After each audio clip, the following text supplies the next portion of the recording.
I still don't know what to do for my birthday. You're less than a month away. Yeah. For some reason, I think Dennis would enjoy a little bow thing in the chair. What bow thing? Not if I feel trapped on there. You feel trapped in planes too?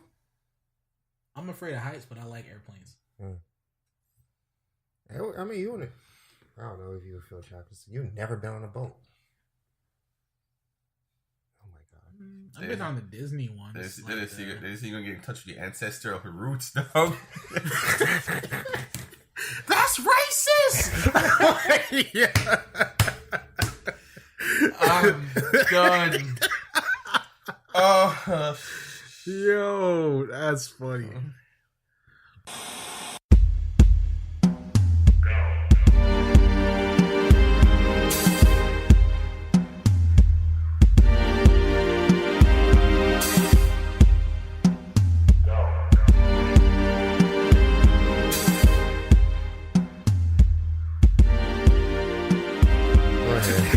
Yo, this is the One Pop Podcast. Welcome to episode 25. This is your boy Dennis. Trev. Your boy CN. Yo, missing Danville. Boy, that's not Washington like that. Yo, That money. I'm getting that money. DC. Yeah, I'm not gonna lie. This was a good week. I found myself reminiscing this week. Yeah. Reminiscing different things. For some reason, I've been on my Instagram. I follow a lot of reggae artists, a lot of dancehall artists, and one in particular, Bounty Killer. Following Bounty Killer. Bounty Killer was, giving a shout out to some of the people, the pioneers who helped to break barriers in different generations. More particular this generation as well. Because he went back to the 90s. Trying to highlight him and Beenie Man career, and I want to give a shout out to him and Beenie Man career because. If anybody who grew up in dancehall music or in the 80s and 90s know that Bunty and Beanie came up kind of going at each other, it was like when a dancehall different rivalry, and I want to use the word rivalry in different sense, especially the things that happens in the hip hop culture, because for some reason I realize in the hip hop culture itself, when a lot of these artists beef, they like to get physical. Oh Yeah, they do. I mean, Cherry, them doing them in the day, they go on and it turns into something else. Well, I'm not gonna say it don't happen in dancehall music. But if you watch dancehall music, the guys will literally be saying some of the worst things about each other on stage, and it's like, we got to make this money. You feel me? So it's like battle rap. Yeah, it is like battle rap, but then it's when they're on stage and they're going at it. But the whole thing is to get the crowd, the crowd on your side. Yeah. We're in a time and age now where it's social media. That actually details what everybody else thinks of a situation. Like I remember, and that's what I'm saying. I've been reminiscing. I remember going back to a time when if you weren't at the stage show or you weren't at the event. You can't comment on the situation. Now, as a fan? Yeah, Trevor, as a fan. It's like, if example, if Biggie and Tupac would have actually got to battle, because I see people still battle. People. There's official battles out now. And I like that. Yeah. Because I'm gonna keep it real. Not everybody can make a hit song. No. You feel me? Some people are just good with them punchlines. Yeah. I'm not gonna take away from Cassidy. Cassidy has found ways to make both, but I just feel like Cassidy is like definitely a nice battle rapper. He or a nice freestyle rapper, because I guess that would be a whole nother genre as well. He's good rapper, right? One of the legends too. Yes, but is he good songwriter? I can't really say that because only one I can remember. What was that one song? Girl, you got damn, I forgot all the songs he made. The one with Swiss Beats. Swiss, all of his stuff. Swiss with all of his stuff was Swiss. Swiss is the one who basically brought Cassidy to the mainstream because he was like, "Yo, Cassidy got bars," bars. And it was that Philly mentality. Yeah, because he was, that's when the Rough Riders and Eve, and it was like, "Yo, we repping Philly," so he stayed true to that. Yeah, But like I said, Bunty had me reminiscing, and and I'm not gonna say this week. I'm not sure if everybody got an opportunity to pay attention to Drake's little barbershop interview thing. Is Rough Rider still a thing? Yeah, man, what do you mean if Rough Rider's still a thing? I don't know if anyone's still on it. I mean, no, they're still on it, but they're not repping it like they used to. It's not like an actual label anymore. I think it's just more of a crew. Yep. Because Dragon's still out there. DMX somewhere. And the Locks is still there. Cassidy, I'm a hustler. Yeah, That's the I'm one. a hustler. Yeah, I'm a hustler. And Jay-Z remixed that too as well. But I want to say, after listening to Drake interview, and I'm not gonna say interview is a new way to answer battle rap, because I'm gonna say this. If you feel like you're getting put in a space where you can't be creative equally, or you can't feel like you can't create a good content, you just gonna have to take the L. So I'm gonna say I think Drake took the L from the interview, saying that he just didn't respond. But I kind of like the fact that he said why he didn't respond. Respond to who? To Pusha T. You got to put a bundle with that. It's Pusha and Kanye. Pusha, no, because it is Pusha and Kanye. Yeah. He talked about why he felt about Kanye. Old boy got told not to respond though, didn't he? If you listen to the listen to the interview, then I don't even know if you kind of has an interview. I think it was just a conversation, and it was LeBron and Maverick Carter. Talking with Drake. And Jay brought up about how this was a crazy summer for him, basically. Yeah. And how he break it down from where what's his name? He talked when about he went to Wyoming to work with Kanye, and they made Lift Yourself? Lift Yourself. But I mean, even that sense, true, because you know what I liked about he talked about, because he was like, yo, on the real, when I went and I sat down to have a conversation, he was like, he made me feel good about myself. Like you're doing good. Like, let's work together. Which it could be just finessing. Hey, come work on this album for me.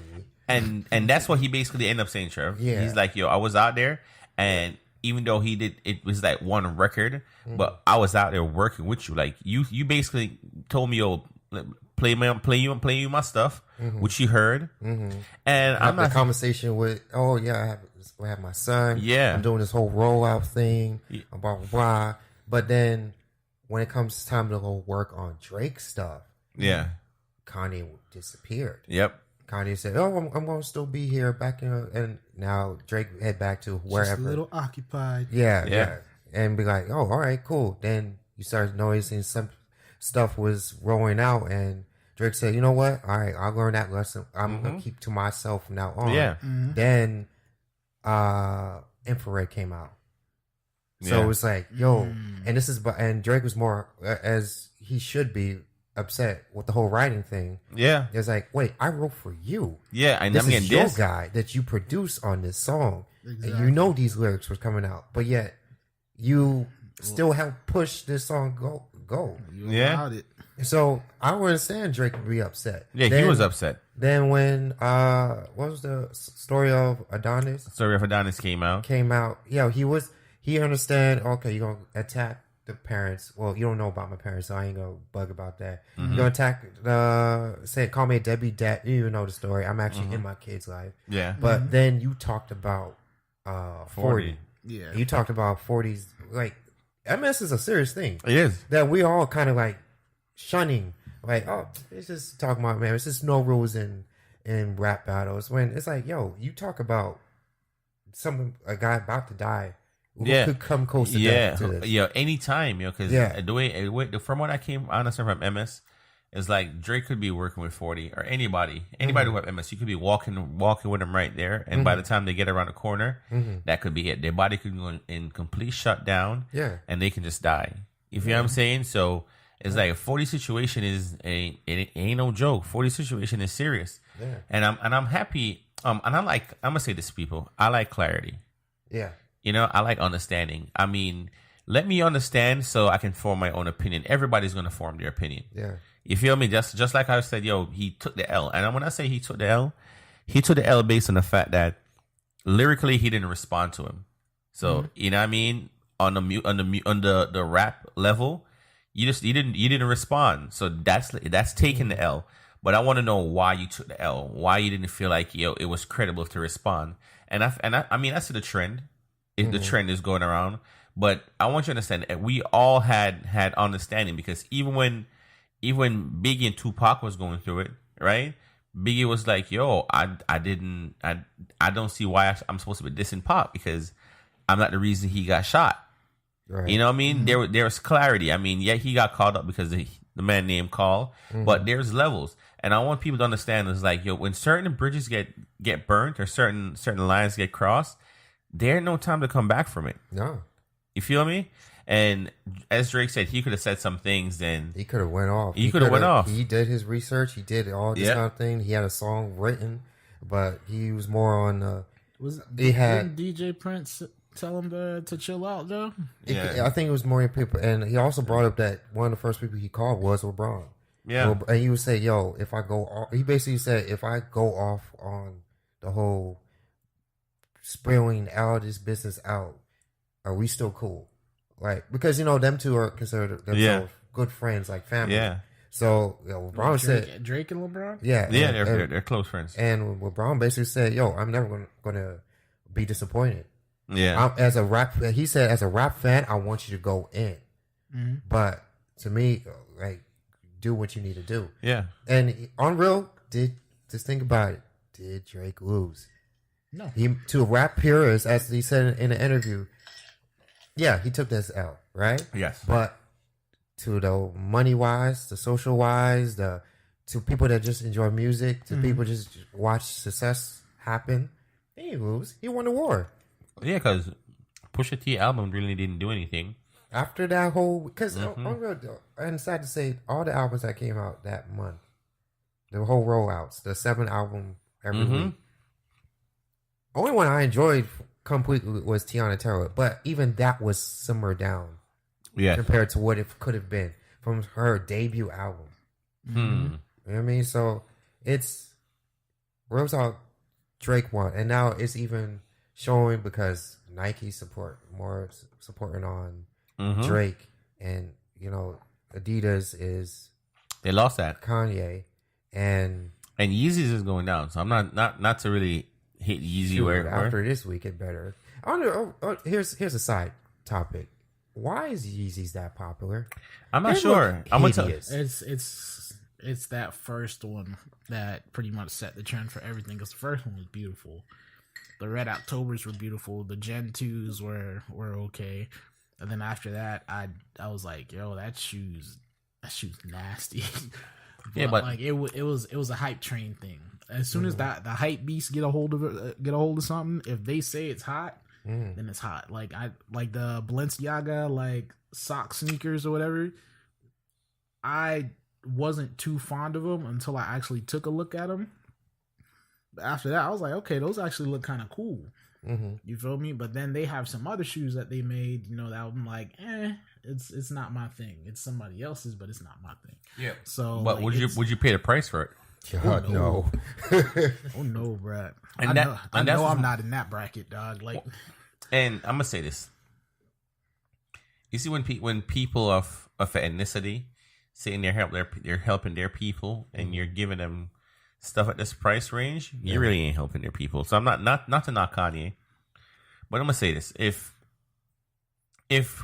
black people are saying black people are struggling, right, and needs help, needs assistance, and you're on a platform where you can make gears for them to wear, right? Why do you make something everybody can afford? Because at the end of the day, it's still business. But you see, you feel what I'm saying? So you're not technically trying to help your people. So when I hear Kanye going and saying he's going to talk about a president with prison reform and stuff like that, it's like you just gave your wife nearly $500 million. And he gave her a percentage of his Yeezy brand, right? 500. He gave it to her? Yeah, she's like half owner Yeezys now. Kim Kardashian, right? Within that sense, if you even take half of what you just gave her, didn't she front him some money for his business anyway? Yeah, but I'd say they call it even. yeah, but in the grand scheme of things, Dennis, I want you to understand. You could donate $1 million to the prison, right? Or to incarceration on a whole, and help someone, right? Yeah. You can give $1 million and you can build. I want you in the state of Florida right now. If you buy a land, you can build a property on it for less than $100,000, right? Mm-hmm. That's crazy. If you're trying to buy a couple acres, then you're talking about more money. But you can buy an acre and build a house on it for about $150,000. If you just give somebody $250 million, and I'm just using that number, right? Because that's not even, she got more than that. With $250 million, you can basically make a whole community for black people or people of ethnicity or people of demographic, right? Because it's not just a black. There's white people, Indian people, from different culture who lives inside of this United States of America, who's facing difficulties. You could save some of those people's life, but then again, you got a shoe company that you're selling for like $1,000. Yeah. You could help another family, but that's what I'm saying. There's levels to it, and the reason why I'm saying I've been reminiscing, thinking about stuff like that, because if you remember, majority of the artists, hip hop, dancehall, athletes from the 70s and from the 70s, 80s, or 90s were giving back to the community. But in the 2000s, all you see everybody doing is flossing. I was watching this news special with my mom, like in whatever, right downstairs, and I seen it, and they were talking about like Section 8 housing or whatever. Mm-hmm. A lot of them aren't like upkept or anything. Like there's a lot of electrical issues, people peeling off the walls, like roofing. I don't understand why. This type of stuff. Like it's this house was given to you basically. They live there for free. Yeah, and they just go F it up. No, the people don't come in and make sure stuff is secure for them. So like the buildings are literally falling apart, and they're not going to fix them. And the people have complained about it and stuff like that. And they've been like, yo, like the outlets are coming out. This is coming out. Like the roof is caving in. Like we've been saying this for like a couple years now, but nobody's coming to fix it. You feel me? So like it was pretty sad. Like I don't know. I don't know what everything's coming to. No, because I mean, you can have stuff like the Veterans Club, right? Dennis is talking about infrastructures not being upkept. Mm-hmm. You have a lot of these veterans who go overseas or in the military get training in these electrical stuff. Because I want you to understand, people just think that when you go into the military, you're just going there to fire a gun, you know what I mean, or fly a plane. No, there's so much more that goes into making our military one of the best in the world. You feel what I'm saying? So you learn all these trades and techniques that when you get back home, you can use them. Yeah. So there's veterans with training who don't have a job that we can give jobs to with stuff like this. You feel me? And the reason why I keep saying I'm reminiscent and going back, when you go back to the 60s, 70s, you know, and I'm going way back, right? One person could uphold a household. Daddy could work, mommy could stay home, take care of like 3-4 kids, live in a good house. That Brady Bunch white picket fence dream. You know, and it was attainable. But for we're growing into a system where we're so materialistic in this generation, we forget about substances, things that really matter, like growing your own food. How many houses nowadays has I'm gonna use the word recession garden because, you know, when I created my garden based on my age group, that's where we're doing it like then. But I grew up, remember, in front of my house in Jamaica, my mom, we had peppermint so we can boil tea. You feel me? You don't have to go buy mint or tea bag. All it takes for me to break a piece of this branch with this water and sugar. I used to do that down south too. You feel what I'm saying, Trev? Yeah. Yo, if I want pepper in my backyard. Yeah. If I want tomato in my backyard. Now, I'm going to go a little bit over and beyond. In Jamaica, I had this big ackee tree in my backyard, right? For some reason, I mean, guess because we were tropical year round, there's always ackee on my tree. Yeah. You know, ackee on the tree. So if technically you are hungry, right, all you got to do is buy a little bit of rice or a cup of rice, or, you know, in this generation buy a bag of rice, Right. or get some flour. You know what I mean? Kneel some dumpling, my lord. Some sawfish. If you know what I'm saying? Yeah. And Squirrels out here love that stuff, dog. yo, no, I because hate them. no, I mean, Dennis, it's funny. You know how you talk about the squirrels? Yeah. You know, if you don't clean Aki properly, it's poisonous. And them boys be peeling it properly, eating it. So I'm Yeah, like, so they know what they're doing. yeah. Yeah. You feel me? So I got a shout out to all the squirrels out there who've been surviving off. I have a couple of BB bullets for you. This one squirrel, dog. I remember when I worked at the Disney resort. I think you were still there too. There was an instance. I came in the morning. The squirrel bit one of the power lines. I don't know why. Maybe there was a sunflower seed on it or something. And get ready for winter. Or he just decided to give up on everything. Epic. Yeah, for real. That squirrel bit into that power line and blew all the transistors for 2 miles in both directions, dog. All you heard was a boom, boom, boom, boom, boom, boom, boom, boom, boom. And then sure enough, where they're trying to figure out what happened, you seen him. He was stuck to the line, mouth still attached, looking like charcoal, dog, just hanging there like a spread blanket, dog. Like, that joint was crazy. He got to the Michael Jackson tour. He was like, "This is it." Nah, that boy gave up. Yeah, speaking of working for Disney, tell your stories of working at the Disney Resort.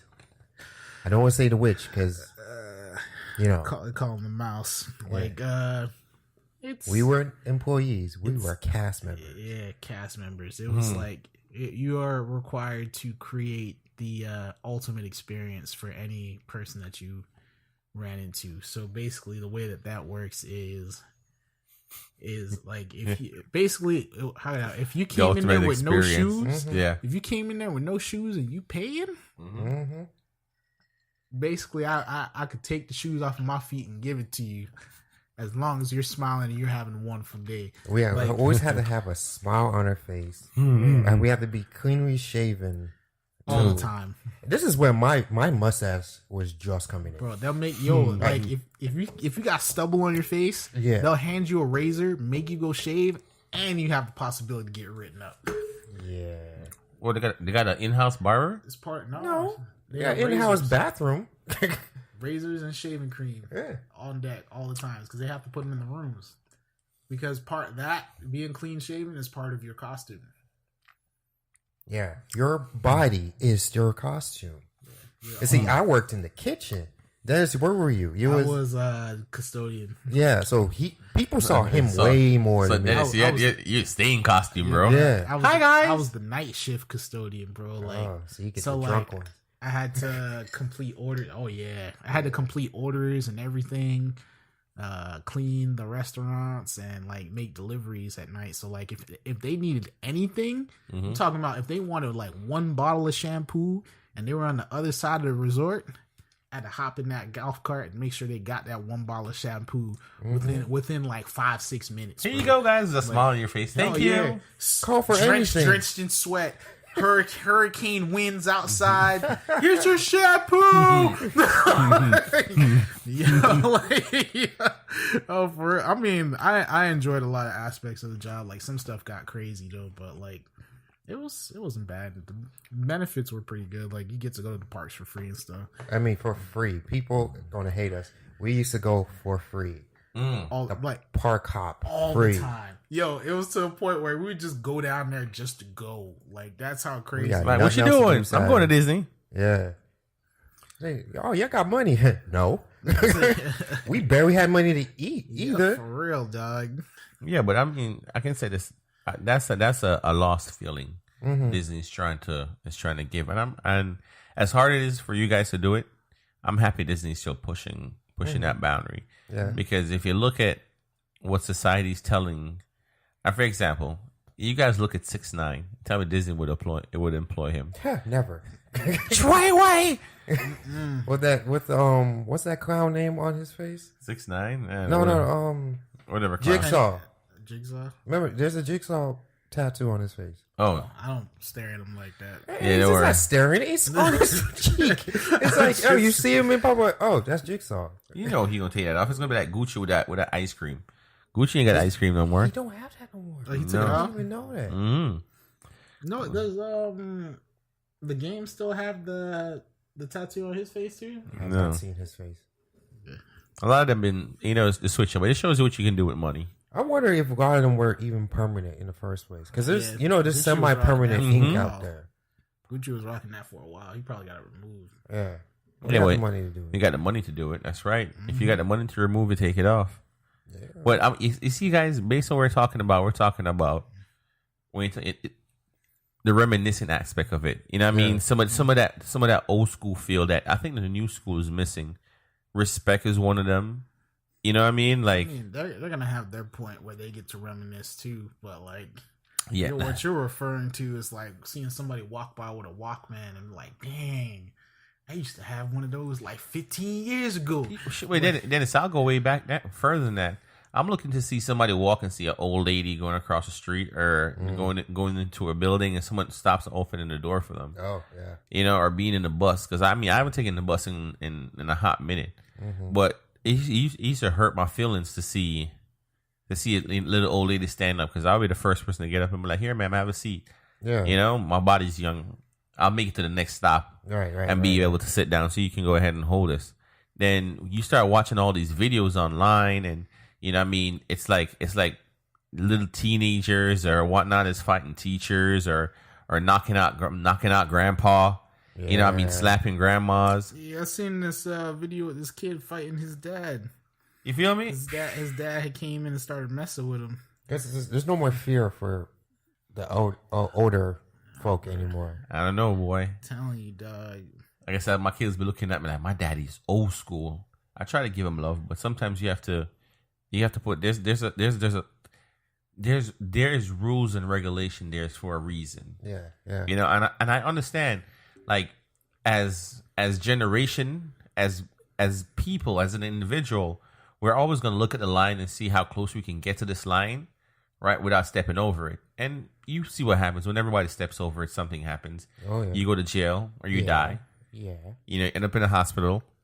Yeah. There's repercussions for getting close to this line. There's repercussions. Some super repercussions.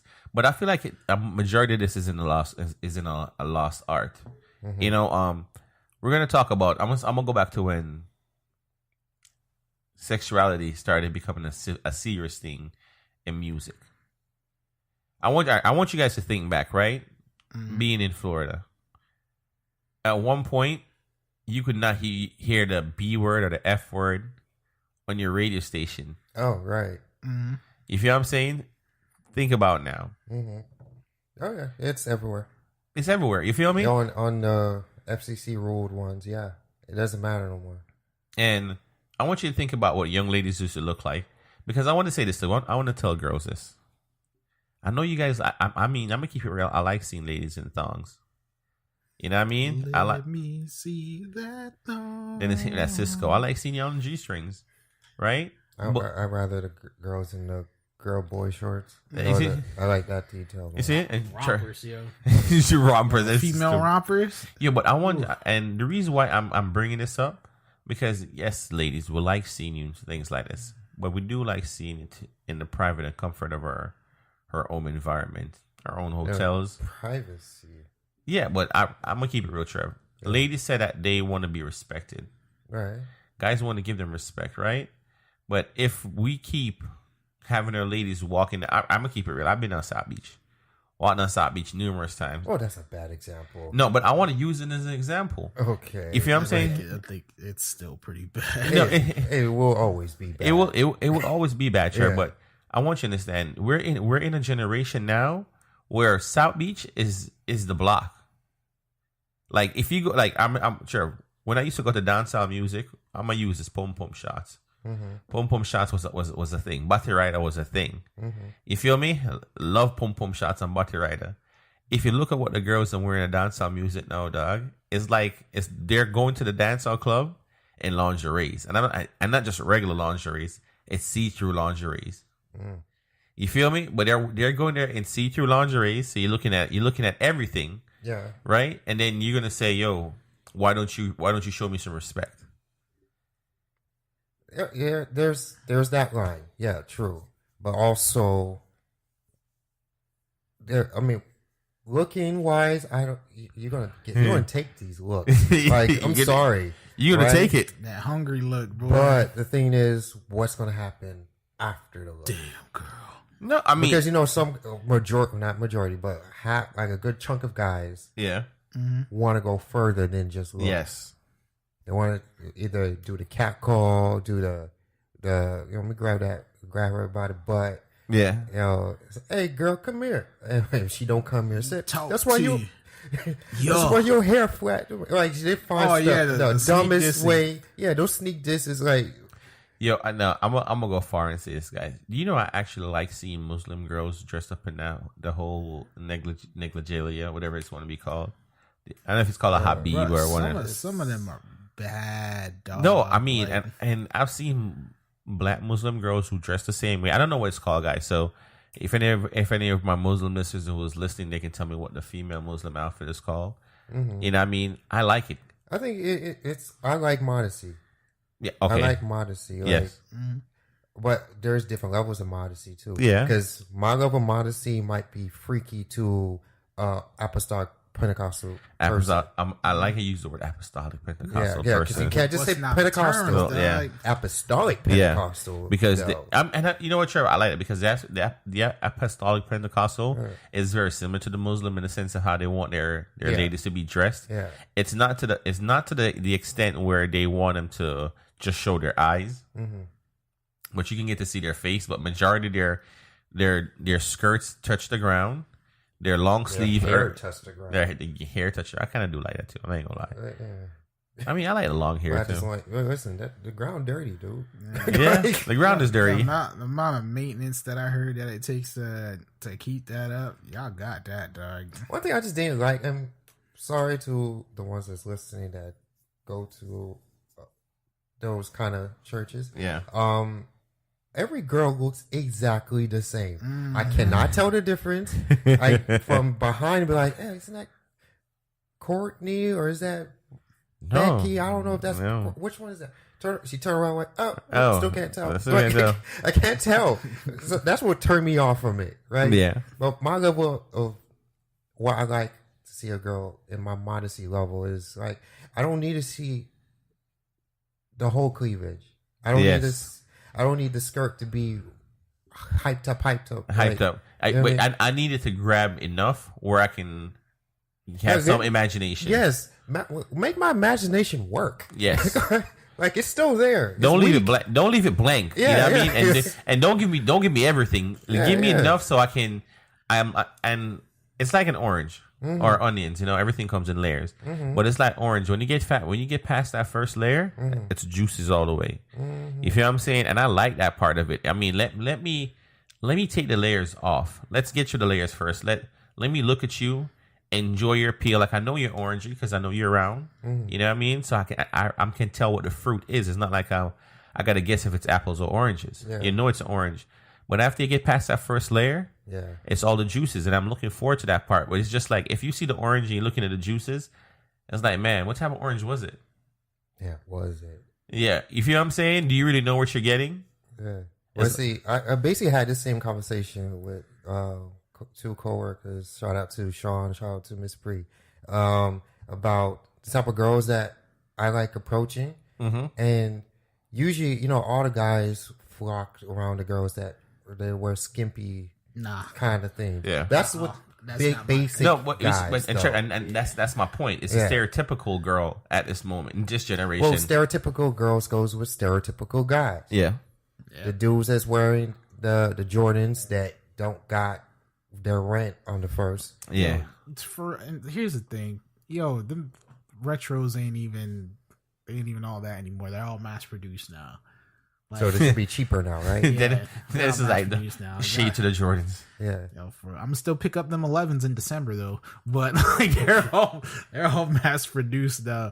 So like as far as like having that whole I'm rocking OGs thing, it's not what it's chalked up to be. Yeah, but it's have something with substance. I mean, as Trevor is saying, it's like stereotypical girls get with stereotypical guys because I mean, and I'm gonna keep it real. Stereotypical is materialistic. And I'm not saying somebody's not to be driven, but to be driven by the right things, not the wrong things. If I'm saying driven by what's your career path, things you can own that has a value to it. And I'm not knocking Jordans. You own your Jordans, they'll have a certain value to a certain period of time. They'll fade, but it's to put your thought and your ideas in things. See, that comes in more. I can't knock those type of people too, because the hype beast turned it into a business. Because there was some of them that didn't even work. They just sold sneakers. You go in there, you buy a whole batch. Let's say you buy a whole batch of 20 pairs of kicks. Mm-hmm. You end up spending like $1,500 or something like that. You buy all that. All right, that's a hit to the pocket. Now you sell every single one of those for $600 a piece. You made your money back after 3 of those pairs, and you still have 17 left. Yeah, but I've been looking at people who was spending $600 on shoes, bro. Yeah. That's a lot, man. It's the same. It's a business. It's the same way that whatchamacallit, the Yeezys work. You just need somebody that's gonna swipe their card for it. Yeah, that's what they have. More entertainers and musicians and stuff like that. See, they can afford it. They can do anything. And they're the ones that buy it because they buy it and put the value into these things. And Trev, that's why I'm talking about being early. It's being on a platform and realizing how to help people. You feel me? It's like I look at celebrities and be like, yo, I'm gonna tell you not to support Kanye. But the better idea to tell Kanye, make something that people can afford. If you're making something that just us can afford, yeah, we're the majority going to help it. But what you're doing, you're pushing people to do things that is abnormal. You know what I mean? But that also eliminates the exclusivity of it. People like to be individuals. Even if you walk into a room and everybody's rocking the same pair of Jordans, if everybody in that room paid $180 to $250 for those Jordans or LeBrons, whatever it is that they are, they still paid that amount, and they know they paid that amount. It's a status quo thing. Yeah, I hear you in the status quo, Dennis. Well, let me ask you. Would it be easier to pay your rent or to be a part of the status quo? Well, I understand what you're saying completely in regards to that. But if you can do both... If you can afford both, all power to you. You can't knock them. You can't knock them. But there's a lot that don't. There is a lot that don't. No, but at the same time, you got females that are going around spending $500 on tracks. No, $500 on tracks. Yo, buying $2,000 handbags that destroys in 30 days to a month to 2 months. You feel me? But I was just using the shoes as an example. But yes, Dennis. I mean, I'm happy you kind of widen that margin. Or give me that deviation a little bit wider based on what I'm talking about. In the sense that people are spending money on things that puts value into stuff that they need to put value on. Like you buy a $500 dress or a $500 shoe, you wear it 2 or 3 times and it gets destroyed, right? When you in the same sense, instead of spending $500 on this, you could help somebody who's homeless. And that's my point with it. People are spending money on stuff that really is materialistic when there's people's lives at hand. Think about how many people in Africa people could feed. I knew people that bought a new white pair of Air Forces, just to wear them out once and never wore that pair again. They probably gave it away or they just had them stacking in the closet. No, they I just believe wore you. the pair once, and I'm like, yo, y'all are bugging. And that it was like you'd have people in school that were doing it or people that you remotely knew. I'm like, if you in school with me, I know you ain't got no part-time job. Your parents are probably fronting you that money for all of that, but you could have saved that and put it somewhere else. But like, if that's what you want to do, that's what. No, I'm happy you said it because I can talk from a parental standpoint. I'm trying to teach my kids to do different with their money. Yeah, you feel me? Yeah. And to put some value in things that can actually come back to you. You know what I mean? And I know because me and Shino was talking about when Chloe gets a car. She's like, what would you do when Chloe gets a car? I was like, if she gets a car, she'd go get a job. And she's like, so why would you tell her to get a job? Because I don't see the purpose of her having a car. Just she ain't working. And she ain't working. Yeah, that's how my mom is with my brother right now. Because my brother wants a car. And I started laughing. Yeah. And she was like, oh yeah, he wants one, but I've been holding off on it for the longest. I'm like, you can only hold off for so long, but why don't you just give him the car? She's like, because then he'll just be gone. I'm like, he won't be gone. Yeah. And she's like, yeah, he'll be gone. I'm like, no, he won't, because he has to pay for his insurance, his gas, and everything else too. Oh, he gonna be in the car. No, he'll find. No, he'll find a way to the car, but let him see what he has to do to upkeep it. if you give him the car and you pay for all that stuff for him, that's something different. He will be gone. He But will. if you He sit will need there to and pay you for give all him that the stuff. car and you have to purchase your tag, you have to purchase your registration. Yeah, you gotta get insurance. Get insurance, which is going to be expensive. Because you're brand new and you're a guy. Yeah, and your male. Yeah. So you got they all of expect that. us, like, if we're male, the insurance is going to be a lot higher because we're speeders. Yeah, we're racing through the streets. Yeah, which some of us was. Shout out to them. Yeah. I don't know what you're talking about. But yeah, like all of that, I'm like, he has to learn the sense of responsibility for it. Like, you can get it for him. Just let him see what it is for himself. Yeah, but I mean, in the first 30 days, that's just what she's talking about. A lot could happen in the first 30 days before that realization kicks in. Yeah. You know? And I think that's what needs to kick in. I can say, going through the 90s, right? Not even the 80s, because I was still pretty young. But going through the 90s makes me appreciate a lot of things I have now. Mm-hmm. You feel me? It makes me appreciate where a lot of things have gotten and where a lot of things needs to go. You know, or even if in my lifetime I'm going to get there, because I can tell you, growing up, I used to love watching the Jetsons. The Jetsons. Yeah, for real. This boy Elroy. You feel what I'm saying? Daughter Judy. And to think about what our TV quality looks like now, to think about what our cell phone looks like. You know what? I'm probably watch some Tom and Jerry today. I was watching some of that last night with the kids. I bet $2 you're going to watch 15 minutes of it and realize, you know what? We're turning on Spider-Man right now. No. Like not the show, the video game. Trevor. Because your attention span. I'm gonna tell you. Do you know what I learned? Beat it yet. Yo, there is a lot that was going on in them cartoons that was over my head. Yes. If you sit there and you watch them Same with Disney. Same with all the shows back then. Because we had that conversation too. It was think about Aladdin. Because you know they remaking it for next year. Yeah, the movie. Yeah. Street Rat. Yeah. It was hella racist. Yes, it is. It was hella. We're learning about death. Yeah. Early. Yeah. Like, yo, I ain't gonna lie. They're slavery. They were having spell word like sucker in the cartoons. I was like, oh yeah. I was like, yo, those cartoons took bullying to a whole new level. Dog. Yo, for real. I remember dog. that was the episode of Tom and Jerry where Tom finally got him. Yeah. Tom got him and Tom killed him, dog. And like that joint was right there, and you're like, oh, Jerry's gone. Oh my God. Like Jerry's gone. So then next thing you know, you see all the people start closing up the set and stuff like that. And he's sitting there and he's like, yo, where's everybody going? Or whatever. They all start, there's no more show. Like, you killed him. Like, that was the whole thing. Like, you caught him. What else are we supposed to go off of? So they fired Tom. And then Tom ended up being on the street, like begging for change and all that other type of stuff. And then he woke up from the dream. Yeah. And he was like, oh, like, he was running around. He's seeing Jerry, and Jerry took off running. He grabbed him and he started kissing him like over and over and over. And he's sitting here petting him. And so then, like, he's sitting there, he puts him on the ground, he's looking at him. So then Jerry like picks up something and hits him with it, and he like pulls back a little bit. And then Tom's just sitting there smiling. He's like, hit me again or whatever. So Jerry's like, okay. Picks up something bigger, and just Jerry starts going in on him, but Tom wouldn't do anything back to him. So he was like, you know what, I'm gonna just take advantage of this situation. So he had to bring him like food and all this other type of stuff. Yeah. Eventually, to the point he got fed up with it and he started chasing him. Well, again. I mean, episode I watched last night was a little bit different. It was more for the, my wife is becoming very much more spiritual, and it was good for something that she was trying to teach the kids.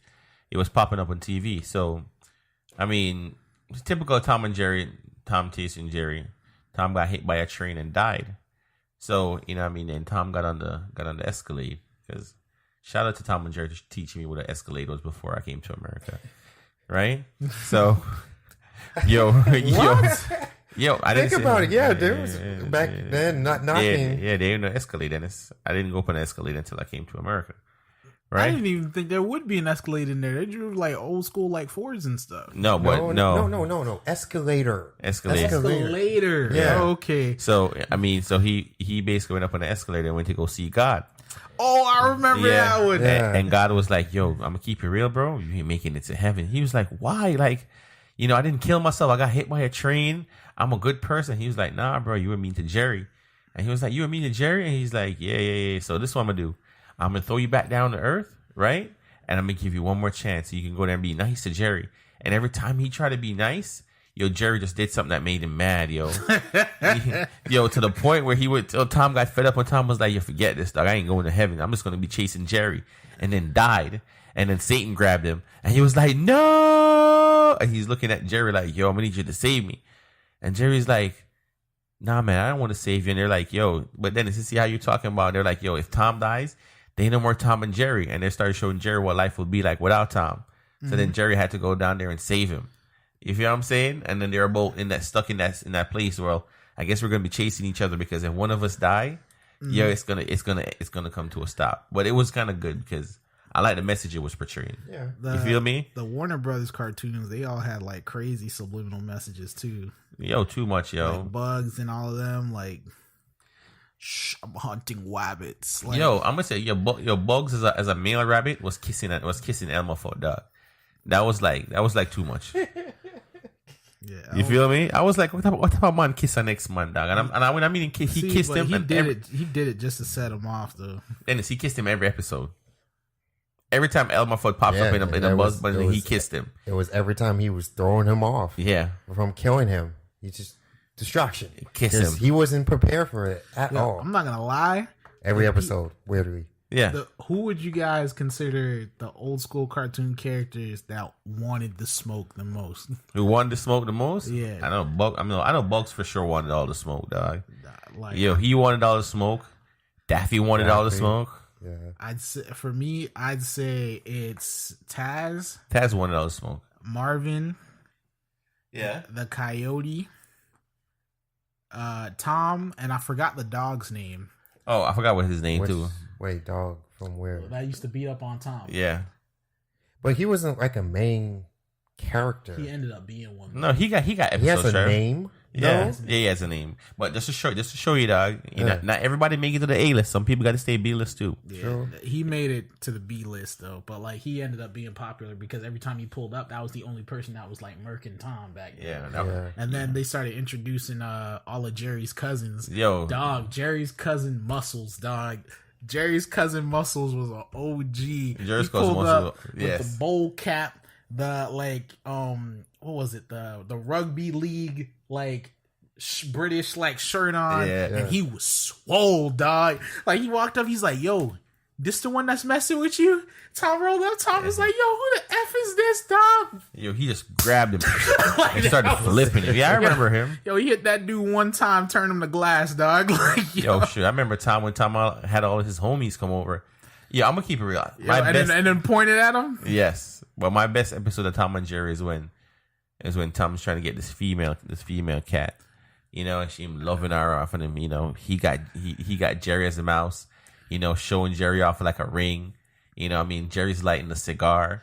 And you talking about when you showed up with the cowboy spurs and the assless chaps and all that? Yo, my dog pulled out Jerry and used them to lick the paper while he put the tobacco in there, rolled it up, pulled them back out. That's how you went over the roll? That's how you see that reference? Yeah. Yo, he learned. He did it too. Yo. He did it perfectly. Yeah, Trevor, in one roll, he put it, the paper looked the same way, right? And he licked it. Yeah. Rolled it up, and then Jerry lit it, dog. And then he started making hearts and all type of crazy stuff. Yeah. He pulled in that smoke, Yeah. breathed, and then it said hello right there. I was like, he's smooth. He shot it with a gun and lit it. Yeah. He lit it with a revolver. That was the smoothest thing I seen in a while, dog. Yo, that just reminded me of my boy Johnny Bravo. For him, also the number one raper was Pepe Le Pew. Oh yeah, Pepe. Yo, just think about it. Yo, that man was molesting. Yeah, from day one. Yeah, Pepe was all about it, dog. Yo, I'm gonna tell you, if there's one thing Pepe taught you, was determination, dog. Yo, that boy never give up. Dog. Trevor was right. He was the first official creep. Yeah, like he stayed on 100. The funny thing is, as soon as he got to the point where he didn't want them no more, that's it. He's like, yo, like you need to chill, like getting kind of extra, and the girls would be like crazy. Like I remember there was the one cat that he kept chasing. Yeah, because he thought she was a skunk. And then when he found out she wasn't a skunk, he was like, "What is this? Like, you another skunk?" I was like, "No, I'm a cat." It's like, I'm off with you, dog. But the whole episode, homie was on it. Tripping. Just think about it, like he will just kiss up on a girl arm. Yo, it's unwelcome attention. Yes, that can be around today. Yo, for real. You know what? Yo, Pepe was starting the Me Too notion, dog. Yeah, real talk. Pepe was the Me Too. Yo, for real. He started. Don't think about Cosby. No, it was Pepe. And then you got whatchamacallit. What was the other one? It was Elmira. Elmira, Animaniacs. Elmer Fudd's daughter. She was all about that abuse game, dog. They stayed dodging Elmira, and then after Elmira, the spawn of Elmira was old girl with the braces from Finding Nemo. Oh, with the braces. Yeah, I know the one that tapped the fish glass in the aquarium in the dentist's office. Oh, she was just evil. She was evil. But I'm telling you, I'm gonna tell you this. And then you had what was his name from Toy Story? Buzz Lightyear? No, the one that wore the black shirt with the spikes. No. The guy that was melting the toys. Was it Spike? I know who you're talking about. I can't remember his name. I think it was the neighbor. The neighbor. I think it was like Spike or Bud or something like that. Yeah, it was something quick. I'm gonna tell you something. The break in the generations when Johnny Bravo showed up. Johnny Bravo showed up and was just showing the true colors of what was really going on out there. I'm not gonna lie. He showed me what not to do. Yeah, I'm saying, but he also, I think he was showing us guys back then, what we were thinking we were supposed to do, is to hound down on these girls like they're a piece of meat. And now look what happens. Johnny Bravo didn't go to jail. Pepe Le Pew didn't go to jail. Johnny got abused, dog. Yeah. Those girls had bricks in their purse, tasers. But there's that. But it was animation on real life, though. Yo, Johnny got that work. You got that sexual assault. Yeah, forget what you heard, dog. Johnny got beat by every female. Matter of fact, and there was one part where he actually switched up and listened to the little girl or whatever that had the crush on him and started doing what she was saying. Went out on a date with a girl and she wanted to marry him. Yeah, he was like, no. Nah, like he turned into himself, and the bricks came.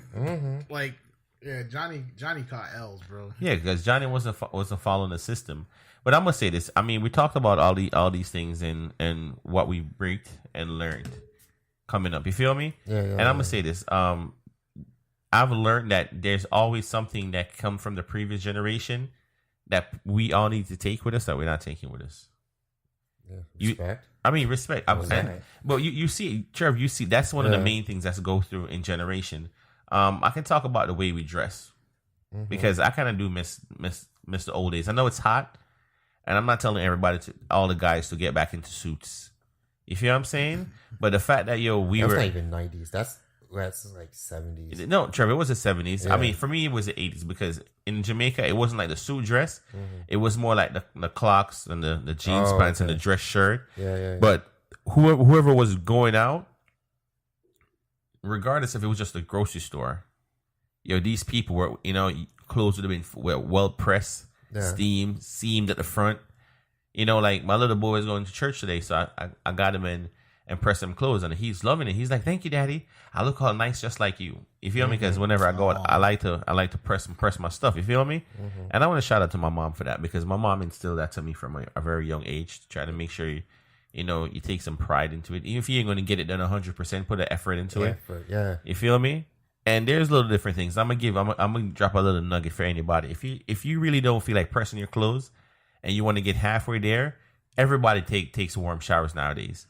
Put your clothes on a hanger, close the bathroom door, take a bath, and when it comes out, it gets majority of the wrinkles out. I want to get one of those steamers. Those are ghetto. That's so weird. They have a steamer machine where you put the hose inside of the shirt and it steams it out. I still want to get one of those too. I had one of those. Yeah. I had one of those, and then Amazon, my daughter broke it. Free promotion. Right. But cause my mom bought me one because she was like, "Look, whenever you get up, because it was just so easier for my daughter when my oldest was younger, right, to do her uniform. I just used to hang it up, Trev. 5 minutes, just run it down. Yeah. And then all the wrinkles and everything would come out. Please find a price for that. Sure, I need to really close. You know what I mean? Well, I'm gonna tell you, the only thing it doesn't really press is jeans pants. Hold up. And it's supposed to be cheap now because back in the day she bought it. Yo, you can get a portable one for $17. See what I'm What do you saying? mean, bro? Yeah, but how the one good with is the it? hose, Yeah. the one with the hose that we was just talking about, you could get one for $70. What's this one? See, that's but Trevor. Seller, dog. Yo, show him that Let one. me see.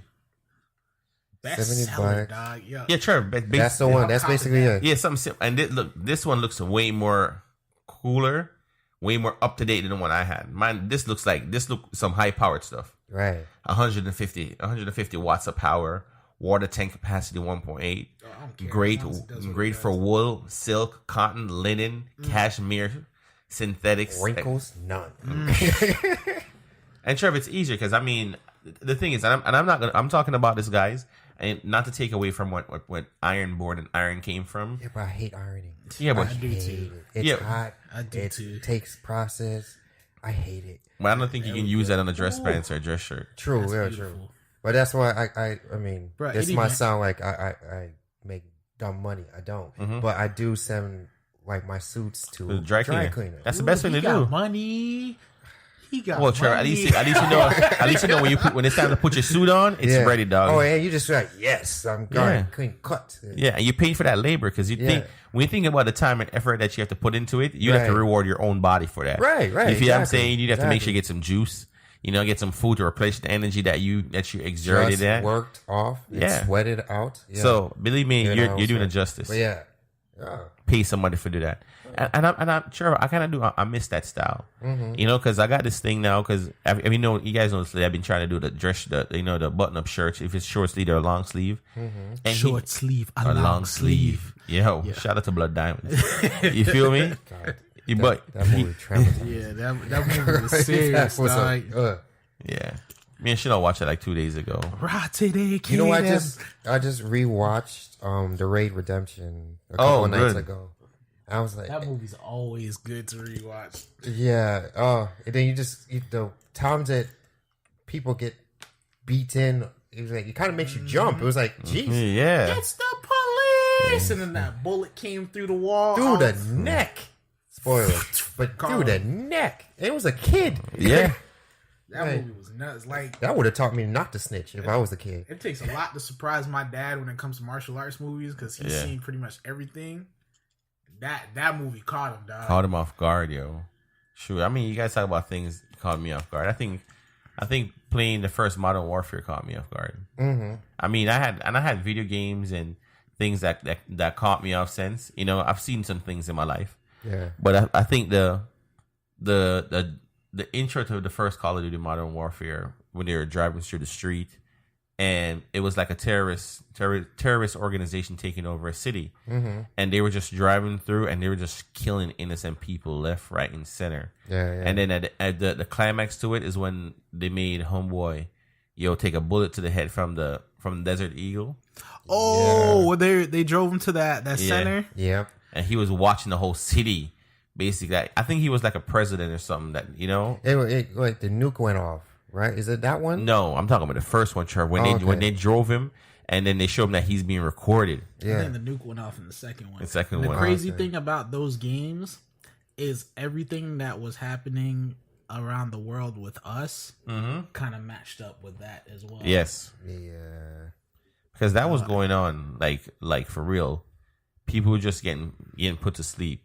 But as I said, guys, I've been reminiscing from the early days, and I want to say this: without the early days, a lot of the stuff that is going on now I'm gonna say in my life, and in a lot of people's life, would have never been the same. I'm happy where the future is heading, and I want to say I'm ready, willing, able with the next generation to help push that boundaries. But just don't forget what it took to get here. Yeah. A lot of people is playing video games and on cell phones, on consoles. You feel me? Yeah. And forget about the good old days when we used to be at the jukebox playing Pac-Man. Or just playing board games. Board game. Who? Playing Pac-Man. I mean, who? What's the jukebox with the machine? Arcade. you put the arcade. money in? Yeah. Oh, okay. Remember, different country person. Yeah, you feel me? But that's like, just that's show where we're coming from, Trevor. Because Yeah. Trevor, I remember those days. I remember when the token person who had a console was considered a rich person. Yeah, that was like that in Broward too. Yeah, he's like, yo, that boy have all the dough because it takes him to be rich. Yeah, the dude that lived across the street from me had back then. What systems was out? Like the new N64 was just coming out. Yeah, Sony was just coming out. Yes, PlayStation 1. Sega was still Sega around. Saturn. Yeah, Sega Saturn and Nintendo and Super Nintendo. Super Nintendo right? was out. Yeah, this kid had all the systems because the father wasn't really in his life. But Yeah, he just threw his money towards the kid. Yeah, a couple of days later, all the systems were gone. Sure. You talk about it, I remember the Super Nintendo days. I remember when we first got a Super Nintendo. Yeah. It was like we'll lock the whole city down, bro. We had a Super Nintendo, and at first because we were playing it like in my boy's room, and his mother was like, "No, I can't have all your friends. I'm not at all." What? Yeah. So we went there, and and we started. We got it, and then my uncle was like, "Yo, Miss Jean, we don't have to. You don't have to pay a light bill for anything because I know it's gonna run up your light bill." And he got a hanger. Right, I don't want to teach anybody how to steal light. Wires work different now. Yeah, so they're different now. Say so he basically took a wire and threw it on a light post. That's a short part of it, and we got free electricity straight to the console, bro. That sounds like a freaking hazard. No, Dennis, it's all right. Look, I'm gonna go back to the back in the days. See, that's what we're reminiscing, Dennis. Well, I'm reminiscing to the point where a majority of the people who live in my neighborhood was stealing light. Bruh, when I was in my neighborhood, people were stealing cable, dog. No, Dennis, I know nothing about hot wiring a box for electricity. We're That's thieving above light. my grade, dog. Dennis, what I mean, we're stealing light. Like we're stealing light, and FPL, not FPL, we call it JPS in Jamaica, right? JPS will come through, Dennis, and you can look going down the whole block. Jamaican Power System or something. Jamaican Power Station. Okay. Right. So they'll be driving through, Dennis, and you see all these hanger wires, these wire hangers connected to the light post with a piece of wire, and they'll just go through like this, just hitting them all down. And it's like 5 minutes after they're hitting them down, there's a new. Thank you, see? Yeah. Just so I can clarify that there's a dude. There was an N-word. There's an N-word who was literally coming right behind him, Dennis, who was making sure. And in Jamaica, that $100 was good money back then, right? Who was getting $100, and for every host that got knocked off, he was connecting it back up. All right. And then, because some of the people, it got to the point where they'll come through, and they'll start ripping the people things off, like because it takes a little bit to make this little contraption to get it running, and they'll come up there and they'll hit it down, and he just upped his money $200, and he just rebuilds everybody else's stuff and goes through. Yeah, and that was just it. Shit, I know when the cable guy used to run through, you always had a lookout that would be like, yo, you on the block. Everybody unconnect their stuff, whatever. They come to check the box and be like, yo, there's nothing wrong with the box. The box is fine. Sit there for a little bit. The second that he leave, yeah, put everything right back. Like, yo, so then it's how you said that when I first moved up here, right? We had at the Delphi Cable in the apartments. And, one of the facilities guys for the apartment complex was there working, and he was sitting there opening up, and then somebody was getting robbed. So, gunshots, so he ran and left his key. He left his key, right? Someone picked his key up, and we had his key. My gosh. And hold on, we had his key for like 3 days, right? So we had the key, and shout out to Poa. Poa's, rest in peace. Poa took the key and was like, yo, let's go photocopy it. So took the key and photocopy it, and then, came back, and then, he was there. The guy was like, has anybody seen the key? Because, he needed to open all these different boxes, right? So, we sat there, was like, well, you dropped it right there. So if you go and look over it may still be over there. So he went over there and saw the key. At that point, we had the key for our facilities box. So inside that facilities thing, Dennis, you can open it. You can turn on people's water. You can mess with their light and mess with their cable. Yo, me and Paul went in there, dog, and screwed on both of our cables. So for like nearly a year, Trevor, we had free cable. Nobody went in and checked, right? Yeah. Until Trevor, the reason why we lost it is because we had a hurricane. I forgot what the name of the hurricane that hit South Florida. Andrew? No, it was after Andrew, way after Andrew. It was in the 2000s. But I forgot the name. So it hit, and when Francis, Charlie, I think it was Francis. But when it came, it hit power in the neighborhood. You feel me? So then FPL and Adelphi had to basically come around and check everybody else's box, right? And they basically went and checked and realized that we had cable and then unscrewed it. So I'm watching TV. All I heard was shh. I was like, that sound, dog. Yo, I was like, how did you do me like that, yo? So I just went 2 days later and then connected all my stuff. But I'm not even gonna lie, yo. It was just the good old days. The system back then works. Now, them boys will cut your thing off at the main station. Now, you think you can connect the box and watch no cable? Yo, you get a phone call. Oh, your service will be turned off in 5 minutes. Huh? Shh. And then you look outside, everything's connected nice. You're like, so what you? All we do we just basically flip a switch and turn the signal that's been sent off. It's embarrassing. I remember, back in the day, they used to pull up, and the whole neighborhood goes quiet. Yeah, because everyone sees, FPL's here. Yeah, because everybody just watch. You hear that knock at the door? Yeah, shh. Yeah, nobody home though, because you can't come into people's spot without, you know what I mean? Nah. So, exactly. like, no, don't answer him. Yeah, the good old days where if no parents at home, no one here. I can't answer this door. Yo, you remember back in the day when you guys used to go to school, when you first had that home phone and school will call your house phone and leave that little recording to say your child was not at school today? Yeah. Yo. And I make sure I listen to it. Yo, for what? Yo, I'll be pick up the Cornelius was not at school today. Oh, for real? Wait till he gets home. And then I just hang up the phone. Be like, yeah. Be like, he ain't here. Wait till he gets home. I'll take it. Thank you. Who are you speaking to again? All right, Miss Ann. I'll make sure I'll take care of him. Yeah, hang up the phone. Call it a day. Be like, yo, C, did you go to school today? Yep. Mm-hmm. Let me check the voicemail. Go ahead and check it. You're right. Go ahead and check it. Just to make sure. And I don't know. I think parents was thinking back then. Era killed that for us. What? Like. Yo, email killed that for us, didn't it? Yo, I can't imagine being a student or a kid right now who wants to be bad, and the teachers now are in contact with the parents in seconds. Trevor, I if my child does something, in 5 minutes an email hits me. Not even an email or a phone call. They send me the email first and call me after, like, yo, I just read the email. I didn't need the phone call, guys. Like, they're making sure. You making sure I heard your this. Kid. For real. I was like, yo, I mean, it's instant. But I mean, I like it though, especially the way the time has changed. Like, that's the reason why I keep talking about reminiscing, because in my day, Trev, I never had a child that was showing up to school trying to shoot it up. In my day, how does it feel to say that? No, back in my day. No, to me, it kind of feels good to say that because I didn't have to worry about that. Yeah. I'm not saying people didn't have guns. Well, wait, hold on. Because we were in the 90s. At least, I don't know in the area you grew up in. Are you talking about in Florida or Jamaica? Well, I'm talking about Jamaica. No one was shooting up the school. It was never like a shooting in the school while school was going on. Kids are not being killed. Now, I'm going to keep it real. Kids got shot outside of school, there's beef going on, and I'm gonna catch him. But I never remember anybody come inside the school. The school was on lockdown because someone was shooting up the school. Yeah, I don't remember that in my generation.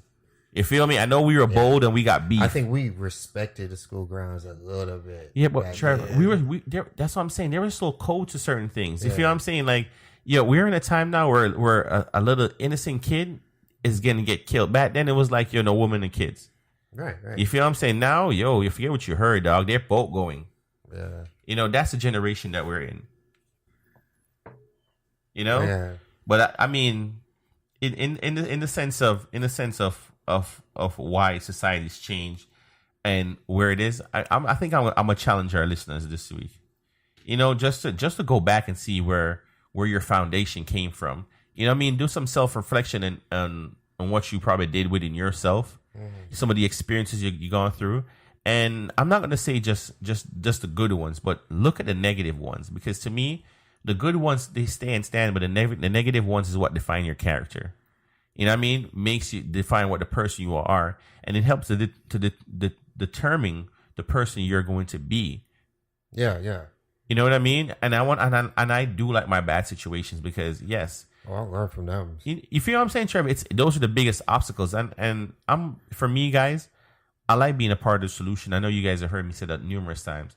I prefer to be part of the solution than be a part of the problem.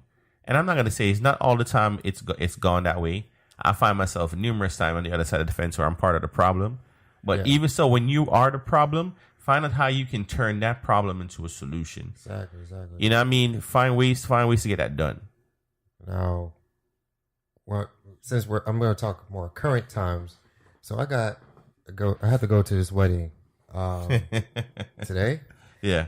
You know, I've been to how much weddings? Maybe I'm gonna say 6. You've been to a lot. Weddings in the past 10 years. I've been best man for 2. I don't know if I'm considered best man at your wedding renewal.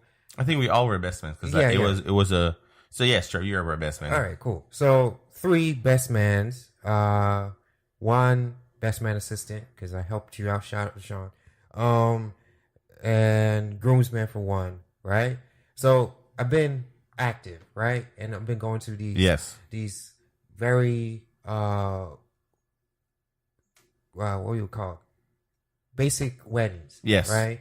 Some that's more very conservative. Some it was like, okay, yeah, we could party here. Some it was like, yo, that was one hell of a night, right? Yeah. So tonight though, tonight is going to be a zombie themed wedding.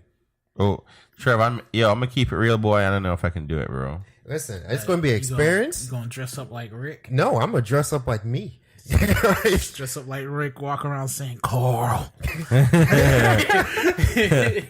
because the bride and groom, they love all zombie things, from iZombie to Walking Dead to Zombie Nation to all type of shows, right? Like the bouquet is white flowers with blood spattered on it and spiders walking all. Trev, that's not zombie, dog. That's creepy, my yo. It's that's it's not their zombie. Thing. It's their thing. I know. Right? Right? I'm not hating. Teach their own. But I'm like, tonight is going to be an experience for me.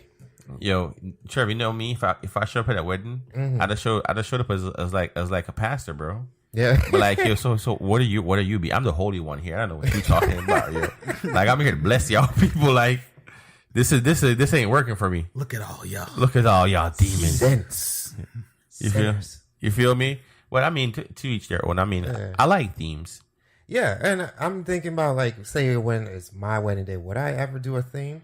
Probably not. But like before, I was thinking, yo, I'm going straight to the courthouse. I don't care what y'all people are talking about. And I'm happy you said sure because my wife wanted to get married in the sight of God, but initially we did go to the courthouse first. We got to the courthouse, did our documents, got our thing. We did it there. We didn't get married there but we did that there, and then we went and got counseling first. Yeah, got counseling, and then we got married because my pastor was very adamant that he didn't want to marry us without giving us some form of counseling. Exactly. You know, and I want to shout him out because when we did the 10-year reunion, he came up and he had a conversation with us about it. He was like, you know, our wedding was just the first wedding he ever did. Oh wow. Yeah, and he was like, it was under a pretense or circumstances I wasn't used to because, you know, I didn't marry you guys in a very short notice, but to have the opportunity to watch your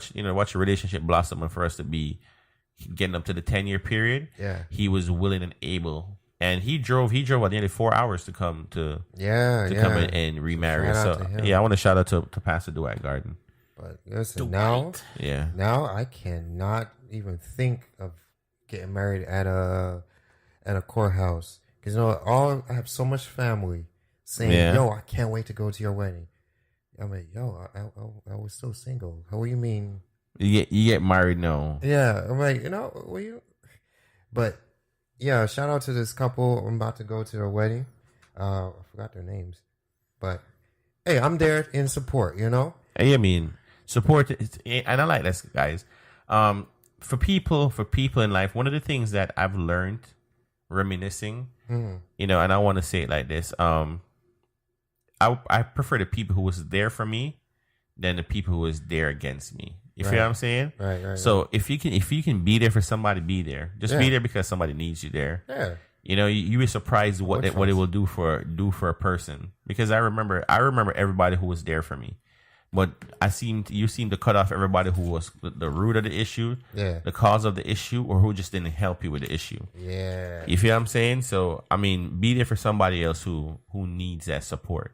Yeah. Yo, for real. I'm going to support the person I'm supporting right now because this is the only reason why I'm going to go to this wedding. But yeah, so we might have to wrap up this podcast. You know, so you can get to things. Yeah, you gotta go, bro. Yeah. So I mean, that will leave me with a positive. Yeah, give a positive note. Dennis, think of something ratchet, please. Well, I always get the hood. We know why. I don't know why you're not obtaining to knowing why. No, why you're the ratchet. We got the same roots, bro. You do it. Mine's more. Look, as CM was going down through the old roads, mine was more sophisticated than yours.